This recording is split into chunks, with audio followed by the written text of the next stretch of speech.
Hello everyone, this is my first vlog. Welcome to my channel. তো চলো আজকে দিনটা শুরু করা যাক।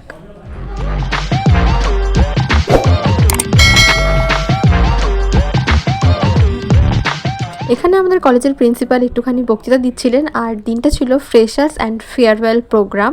তো এখানে এই দিদিটা আমাদের গ্র্যাজুয়েশনে ফার্স্ট হয়েছিল, আর এই দাদাটা ছেলেদের মধ্যে ফার্স্ট হয়েছিল অ্যাকচুয়ালি।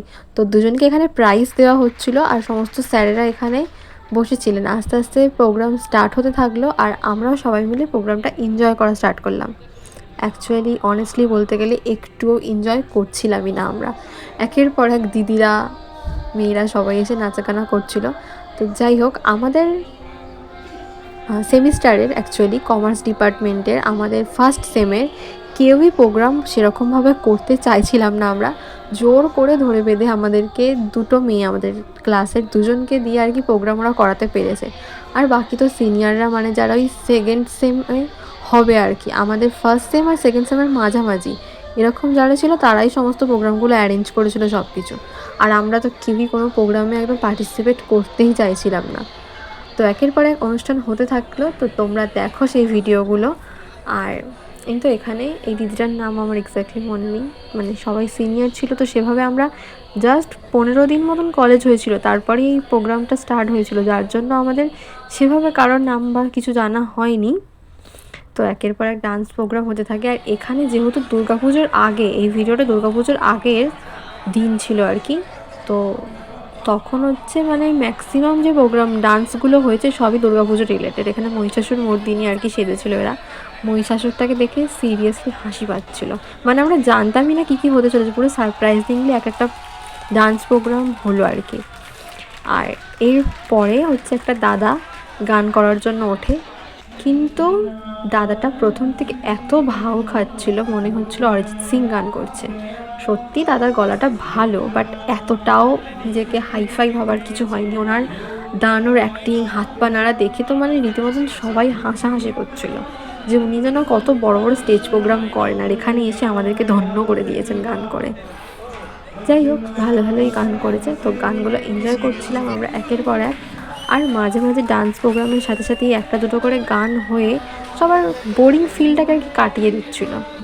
আর পিছন থেকে তো হরদাম সিটি, মানে রকে বসে ছেলেরা যেরকম সিটি মারে সেরকমভাবে পিছন থেকে সিটির আওয়াজ আসছিলো। আর এটা হচ্ছে আমাদের ক্লাস টিচার, মানে আমাদের ফার্স্ট সেমিস্টারের ক্লাস টিচার, যিনি খুবই ভালো। আমার সাথে তো খুবই ভালো ব্যবহার করেছেন, আমার খুব ভালো লেগেছে স্যারটাকে। তো এই যে দুজন, এরা হচ্ছে আমাদের ফার্স্ট সেমের দুজন মানুষ। আর ডান দিকের জন মানে কি নাচ করলো আমি জানি না, বাট শুধুমাত্র নিজের ভুঁড়ি শো অফ করতেই ব্যস্ত। শাড়িটা এমনভাবে পরেছে একদম ওখানেই চোখ যাবে সব ছেলেদের, কী বলবো আর। তো ওই মেয়েটার নাম হচ্ছে স্বাস্তিকা, মানে আমার নামও স্বাস্তিকা, ওর নামও স্বাস্তিকা। তো এই ছিল আমাদের freshers and farewell program 2025 commerce ডিপার্টমেন্টে। তারপরে বোরিং হচ্ছিলাম, আর মাঝখানে একটা ব্রেক চলে এলো, যেখানে আমাদের সবাইকে একটা ফাইল দেওয়া হয়েছিল। ফাইলের মধ্যে আর কি একটা ওয়েলকামের ওই কাগজ লেখা ছিল, আর ছিল একটা করে পেন। তো এই যে বসে বসে দুজনকে দুটো ফাইল দিয়ে দিল, তোমাদেরকে দেখিয়েও দিলাম। আর তারপর একটু ব্রেক টাইম হচ্ছিলো, তো আমরা ভাবলাম যে একটু বাইরে থেকে ঘুরে আসি। আর বাইরে কোথায় যাবো, আমাদের কলেজের ভিতরে গার্ডেনেই যাবো অবশ্যই। আর এটা ছিল আমাদের দুজনের লুক, যেটা ফার্স্ট ক্লিপে একটুখানি দেখিয়েছি। আমরা দুজন আজকে ম্যাচিং করে ব্ল্যাক করেছিলাম। আর ইনি তো দেখাতেই যায় না নিজের মুখ, ভাই ক্যামেরায় কেন দেবো, দেখায় না, ভগবান জানে। জানি না ফার্স্ট ব্লগটা কীরকম হচ্ছে, আমি প্রথমবার ট্রাই করলাম শর্ট মিনি ব্লগ করতেই, আমি অভ্যস্ত আর কি। এটা ছিল আমাদের সেমিনার হল, যেটা পিছন থেকে এইরকম লাগছিলো, মানে আমরা একদম পিছন থেকে আর কি ভিডিওটা নিয়েছিলাম যে কত দর্শকরা আমাদের হলের প্রোগ্রাম দেখছে, এটা দেখার জন্য। আর তো তারপরে গিয়েছিলাম একটুখানি বাইরের দিকে, আর আমি এখানে শাড়ি পরেছিলাম যেহেতু, তাই একটু ঢং করতে তো হবেই, মানে এটা আর কি ইনস্টাগ্রাম রিলসের জন্য আমি ক্লিপটা নিয়েছিলাম। যাই হোক, আর এই ছিল আমাদের গার্ডেনটা মোটামুটি বেশ বড়ই। তো ছোটো থেকে যখন বিদ্যাভবনে পড়তাম, সেই থেকে এখানে টিফিন খেতে খেতে বিকালবেলা করে ঢুকতাম, আর সেই কলেজে আজ বড় হয়ে গেছি। যাই হোক, একটুখানির জন্য আমরা টিফিনটা পাচ্ছিলাম না, শুধু বন্ধুরা ছিল বলে পেলাম। আর এই যে সেদিনের প্রোগ্রামে মিনিমাম 5 বার অন্তত কারেন্ট তো গেছেই। ভাবছিলাম আজকে তো আর অনুষ্ঠান হবেই না, সবাই বাড়ি যাওয়ার জন্য ছটপট করছিল। যাই হোক, আর এই যে আমাদের লাস্ট আর মোস্ট সারপ্রাইজিংলি যে গানটা আর কি হলো, নাচটা আর কি হলো, মানে হঠাৎ করে সবাই বুঝতেই পারেনি যে কি ভাই দিদিটা এত সুন্দর মঞ্জুলিকা সেজেছিল। মানে ওই মঞ্জুলিকা যে থ্রি আই থিঙ্ক, যেখানে টুইন্স ছিল না ওরা দুজন, ওইটা করেছে আর কি। ভীষণ সুন্দর করেছে, অ্যাক্টিংটা খুবই ভালো লেগেছে। তো তোমরা দেখো এই ভিডিওটা, আমি পুরোটা একটুও কাটিনি, ভিডিওটা এনজয় করো।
এটাই আজকের দিনের লাস্ট পারফরমেন্স ছিল। তো এটা শেষ হওয়ার পরে বাইরে বেরোই, আর তখন কোনো রকম কোনো খাবার দোকান খোলেনি, আর যার পরে আমাদের প্রচন্ড ঝামেলা হয়। আমরা বাড়ি চলে যাই। ভিডিওতে দেখা হবে। Tata, bye bye.